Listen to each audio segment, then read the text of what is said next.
Só que outras coisas incidem para a vida dessa pessoa ser ruim.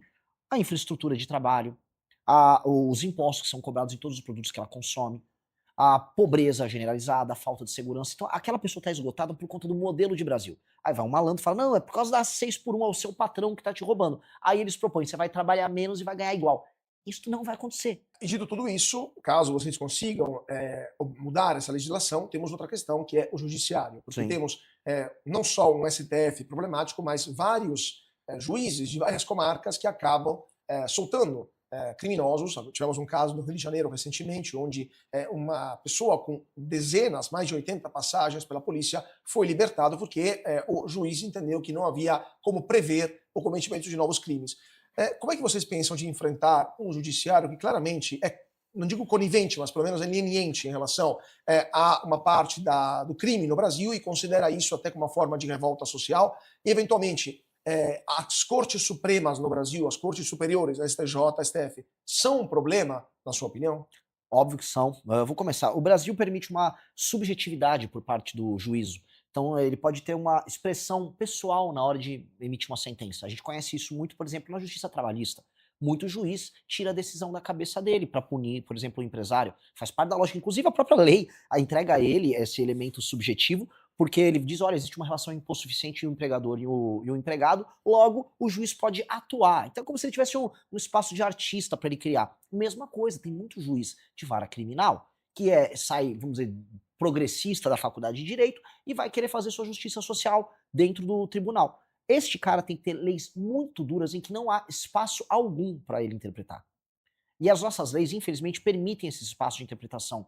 As dosimetrias que são montadas na hora de punir alguém acabam permitindo, não, olha, até tantos anos fica semi-aberto, então se ficou semi-aberto, depois eu dou uma progressão para ele ficar no aberto, e aí você tem essa maluquice. Não pode ser permitido isso, de maneira alguma. As leis têm que ser muito duras e muito claras, e todo tipo de crime violento tem que ter uma punição muito aguda.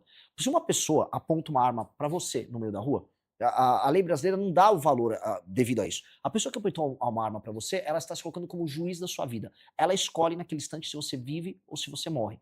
Tudo para poder pegar um celular, ou uma motocicleta, ou um carro.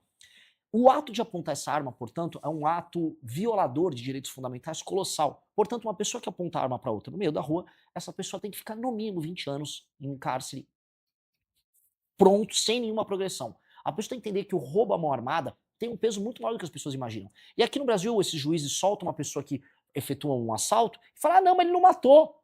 E daí que não matou? Ele se colocou como um juiz da vida de outra pessoa. A pessoa que se colocou nessa posição, essa pessoa tem que ter uma punição colossal. Nos Estados Unidos essa punição é gigantesca. Na China essa punição é gigantesca. Se não me engano, dá até a pena de morte na China. Aqui no Brasil tem que ser colossal também.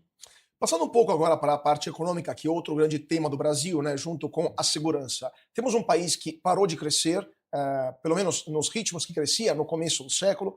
A produtividade é estagnante, uma indústria que está em profunda crise, temos uma população super endividada e principalmente temos uma dívida pública explodindo. Mas eu queria começar pela carga tributária do Brasil, que é uma das maiores do mundo, especialmente a maior dos países em desenvolvimento.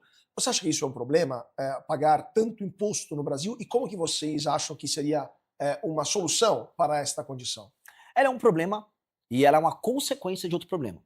Ela é consequência de uma Constituição que ela engessou absolutamente todos os gastos obrigatórios, tudo é gasto obrigatório, e todos os gatilhos de aumento de gasto obrigatório no Brasil são vinculados a isso.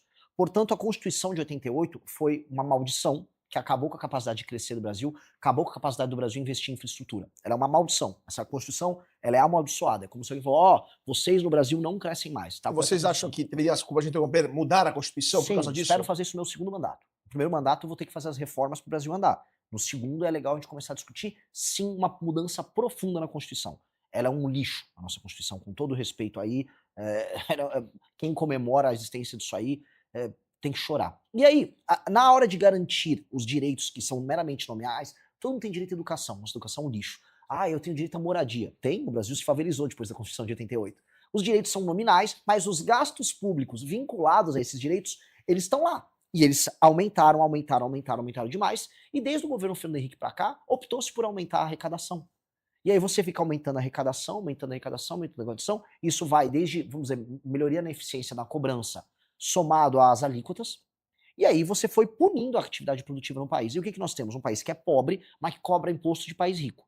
Para você poder mexer nisso sem estourar, o que você falou, a trajetória da relação dívida-PIB, que hoje está indo estourar, você vai ter que mexer na despesa. E aí eu tô avisando para todo mundo, e eu sou o único pré-candidato que não está mentindo sobre esse assunto.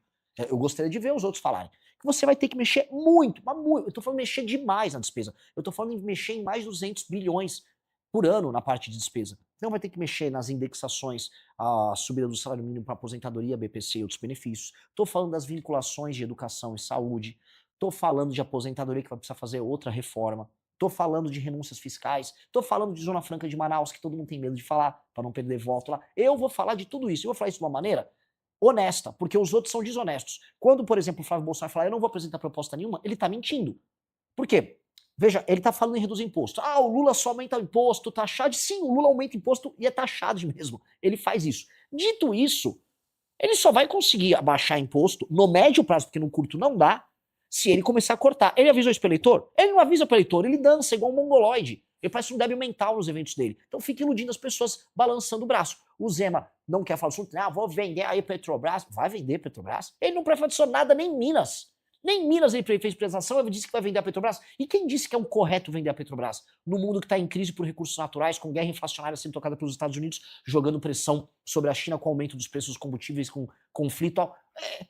Faz sentido isso? Correio, eu concordo. Estatais inúteis e não estratégicas, eu concordo. Petrobras, você não venderia, Petrobras, você não Embrapa também privatizaria. não. Assim, privatizar a Embrapa é igual privatizar o ITA. Privatizar é uma das poucas coisas que funcionam e realmente agregaram valor para a história brasileira. E a questão que você falou dos cortes, só para a gente aprofundar um pouco isso, uma das maiores despesas que temos no Brasil, além das aposentadorias, são os repasses para as famílias, Bolsa Família, BPC, entre outras coisas. Você cortaria a Bolsa Família, cortaria o BPC? Eu vou trabalhar para que essas coisas, no long run, diminuam até, se não desaparecer, até ficarem insignificantes do ponto de vista orçamentário, como fazendo as pessoas trabalharem e gerarem renda. O que tá acontecendo agora eu tô chamando o Brasil de República de Turilândia. O Brasil é um grande Maranhão. E ele não está estacionando mais São Paulo, está estacionando mais Maranhão. Então você que está me assistindo, entenda, você é administrado por uma turma do Amapá, do Piauí e do Maranhão. Essas pessoas mandam em você. Então, por mais que a galera nos assista, seja no mercado financeiro, esteja num prédio espelhado na Faria Lima trabalhando, tomando Starbucks dele ali no copinho, tudo muito cool, tem um cara lá do Maranhão te administrando. Porque nós não nos organizamos politicamente. E aí a gente outorga para uma classe política vagabunda o destino dos nossos trabalhos. E o que acontece com o destino do nosso trabalho? Financia a classe política mais torpe do mundo nessas cidades ao redor do Brasil e financia o Bolsa Família para uma população que já se acostumou à ideia de que será sustentada pelo Estado. São mais de 20 anos de Bolsa Família, e isso em pequenas cidades do interior do Nordeste, que eu, como o único pré-candidato que está fazendo isso, e aí não quero falar, eu sou o único, mas eu sou, o que eu vou fazer? Eu não estou vendo os outros rodarem, por exemplo, o interiorzão do Ceará, o interiorzão do Maranhão. Eu, como único pré-candidato que está fazendo isso, eu estou vendo as cidades e as pessoas não conseguem conceber que exista uma vida sem emprego na prefeitura, sem Bolsa Família. Não existe na cabeça das pessoas uma vida sem isso. E essas pessoas já conseguem conceber que ela pode fazer um bico aqui, um bico ali, recebe um dinheiro do governo e vão se arrastando. Não vai dar para viver assim. No Nordeste, 40% dos domicílios estão recebendo Bolsa Família. Isso é uma exploração com o restante do Brasil. Isso é errado. E aí nós temos que acabar com isso. Como acabar com isso? Alteração nas nossas... fazer a reforma fiscal que eu estava comentando, leis de competitividade muito forte, investimento pesado e frente de trabalho. Como é que vai funcionar a frente de trabalho? Se o marmanjo, que o Zema ficou me imitando, mas tudo bem, que imite, aparece lá numa cidade, lá no CRAS, eu quero agora o meu Bolsa Família, vai aparecer um papel na frente dele. Aqui tem um formulário, meu querido, para você trabalhar na frente de trabalho pra gente recapear a estrada ali. Não quero. Problema seu, então não vai pegar seu Bolsa Família. Papo reto. O Roosevelt fez isso nos anos 20 para os anos 30 nos Estados Unidos, na crise de 29. Ou seja, há 100 anos atrás, praticamente, eles trouxeram isso como solução. A gente não vai conseguir fazer? O governo Lula está prestes a colocar em votação o fim da escala 6 por 1 no Congresso Nacional. É uma pauta que foi apresentada pela deputada Erika Hilton, aqui de São Paulo, do PSOL, e que o governo abraçou, está apresentando outras propostas, há várias propostas na mesa, mas eles estão determinados a aprovarem isso até o final do ano. Sua opinião sobre o fim da escala 6 por 1 e o que o Missão faria? Ou melhor, o que os futuros deputados do Missão, que já estão no Congresso hoje, vão votar sobre esse assunto? Em bom português, esse projeto do governo é picaretagem. Picaretagem pura e simples. Picaretagem ano eleitoral é enganação com o trabalhador urbano. Vamos lá, vamos explicar aqui. Essa coisa da escala 6x1 foi uma descoberta de um vereador do Rio de Janeiro. O marketing da escala 6x1, para falar isso, do fim da escala, foi um vereador do PSOL no Rio que percebeu que trabalhadores urbanos que moram em periferia e vêm trabalhar em regiões centrais, como acontece no Rio, em São Paulo, em Belo Horizonte, Brasília, essas pessoas têm uma vida infernal. E tem o deslocamento. Elas gastam no trânsito 1, 2 horas para ir, 1, 2 horas para voltar. E aí elas trabalham quase, né? Trabalham pelo menos 6 dias na semana nisso. E isso, vamos dizer, esgota elas e elas não veem ganho material por conta do trabalho delas. É uma vida triste. E é verdade. Só que outras coisas incidem para a vida dessa pessoa ser ruim. A infraestrutura de trabalho, os impostos que são cobrados em todos os produtos que ela consome, a pobreza generalizada, a falta de segurança. Então, aquela pessoa está esgotada por conta do modelo de Brasil. Aí vai um malandro e fala, não, é por causa das 6x1, é o seu patrão que está te roubando. Aí eles propõem, você vai trabalhar menos e vai ganhar igual. Isso não vai acontecer. Nós estamos assim, o que ainda resta de presença brasileira nas cadeias globais de produção, para quem não entende, vou dar um exemplo. Você tem em Sorocaba uma fábrica de autopeças voltada para o mercado automotivo. Essa fábrica vai fornecer para uma montadora no Brasil, das poucas que ainda existem, e também vai vender para uma filial, uma subsidiária na China, outra na Índia, outra nos Estados Unidos. Se você aumentar o custo, e o Brasil já está na tampa em termos de competitividade, assim, não dá para melhorar muito com o arcabouço legal que a gente tem, essas empresas vão perder contratos, aí ela vai fechar. Aí as perdas em escala vão ser gigantescas. Você vai fechar fábricas, as expectativas são as piores possíveis sobre esse projeto.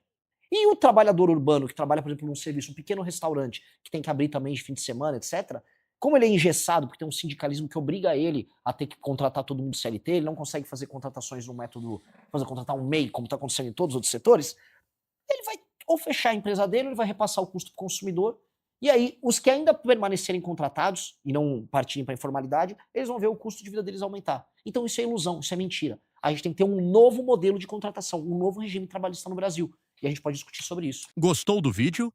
Então deixe o seu like, inscreva-se no canal e ative as notificações para acompanhar os próximos conteúdos. Obrigado por acompanhar o canal e até o próximo vídeo.